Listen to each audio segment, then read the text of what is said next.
There's so much more to beer than what you think there might be. I was a professional journalist who was looking for a hobby, so I decided that hobby was going to be homebrewing. After about my fourth batch, I was like, yep, I'm going to open a brewery someday. I grew up in Longmont, Colorado, where the craft beer industry is booming out there. So I've always gravitated knowing that small craft breweries had something really wonderful to offer. I lived in Germany for about 4 months, and I lived in London for about 4 months. That was where I really developed an affinity for European style beers.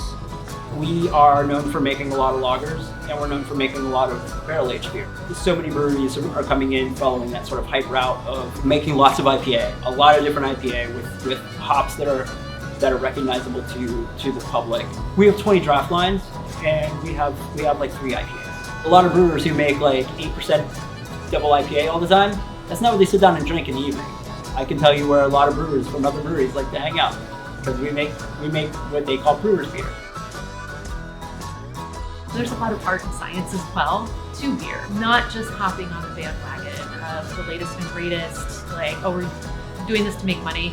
We're doing this out of passion, and we're sticking to that, the core values of what beer is and what historically it's been, and we're bringing that to life. And there's a lot of science in that. We're the only brewer that I know of that uses our specific microscope. You know exactly how much EC you need to use, so your fermentations are strong, they finish quickly, but not too quickly. The flavor development, the ester development, the phenol development, it's all there. There at least seemed to be a pretty high demand for these types of beers, but there wasn't really very little, if any, of it being made in New York City. We always were hopeful that if we could make these styles of beer and tell people that it's actually brewed locally, that they would hopefully opt to support the locally made beers and breweries. I had been a cartographer in my previous life, so we realized there were not a lot of cartographic or geographic names specific to the place where that brewery is from.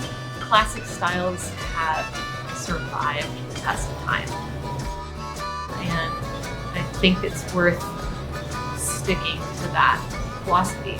Just in all of my travels, and I've traveled the world, and wherever I travel, I always find a craft brewery. A place I always felt welcome, also very interesting, and just passionate people.